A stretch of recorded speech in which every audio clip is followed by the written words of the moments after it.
Videos देखने के लिए सब्सक्राइब करें जनसत्ता.com, बेल आइकन दबाकर पाएं लेटेस्ट नोटिफिकेशंस।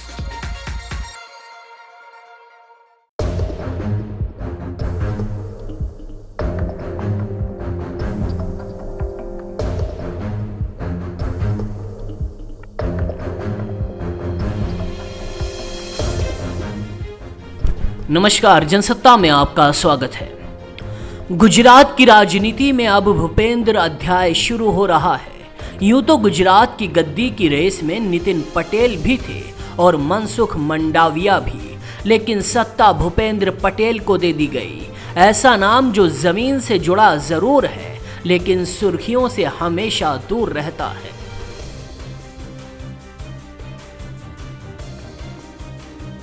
भूपेंद्र रजनीकांत पटेल अहमदाबाद जिले की घाटलोदिया सीट से विधायक हैं। उन्होंने 2017 के विधानसभा चुनाव में कांग्रेस प्रत्याशी शशिकांत वासुदेव भाई पटेल को हराया था। वो रिकॉर्ड 1,17,000 वोटों से विधानसभा चुनाव जीते थे। ये उस चुनाव में बीजेपी के किसी भी नेता की सबसे बड़ी जीत थी।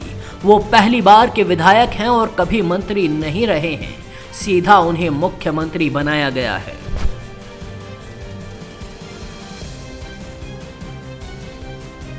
बता दें, घाटलोदिया वही सीट है जिससे पहले गुजरात की पूर्व मुख्यमंत्री आनंदीबेन पटेल विधायक हुआ करती थी। भूपेंद्र पटेल को आनंदीबेन पटेल का करीबी माना जाता है। भूपेंद्र पटेल राष्ट्रीय स्वयंसेवक संघ से लंबे समय से जुड़े रहे हैं। पेशे से वो इंजीनियर हैं। वो साल 1999 से 2000 तक मेमनगर नगर पालिका के प्रेसिडेंट रहे थे। इसके अलावा अहमदाबाद नगर निगम की स्थायी समिति के अध्यक्ष भी रह चुके हैं।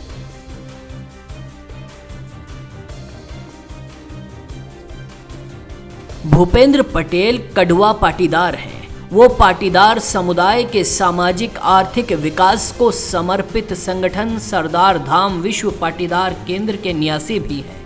उनको सीएम बनाकर बीजेपी ने गुजरात के पाटीदार समुदाय को अपने फेवर में करने का पूरा इंतजाम कर लिया है। भूपेंद्र पटेल अपने समर्थकों के बीच दादा के नाम से मशहूर हैं।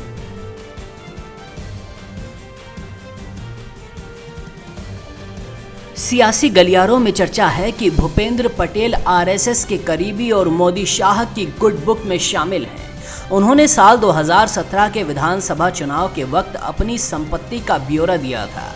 2017 के हलफनामे में उन्होंने बताया था कि उनके पास कुल 5,19,58,735 रुपये की संपत्ति थी। वहीं उनके ऊपर 69,55,707 रुपये की देनदारी भी थी।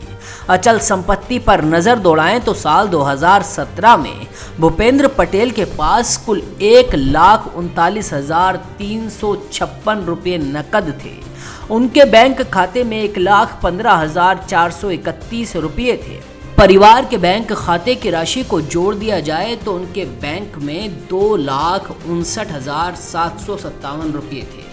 भूपेंद्र पटेल के नाम पर एक i20 कार थी। उस समय इस कार की कीमत 7,29,765 रुपये थी।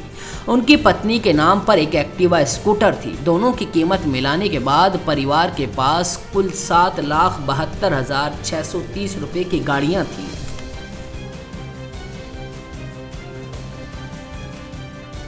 गुजरात के राजनीतिक गलियारों में आगामी चुनाव से पहले भूपेंद्र के सीएम बनने के साथ ही आनंदीबेन पटेल का कद बढ़ने की बात हो रही है। गुजरात में पाटीदार बीजेपी से नाराज बताए जा रहे हैं। पटेल को पाटीदारों को साधना होगा और गुजरात में फिर से बीजेपी को सत्ता में लाने की चुनौती का सामना भी करना होगा। संगठन को एक साथ मिलाकर एक ताकत बनाना भी गुजरात में उनके लिए किसी चुनौती से कम नहीं है। बाकी खबरों के लिए देखते रहिए जनसत्ता.com।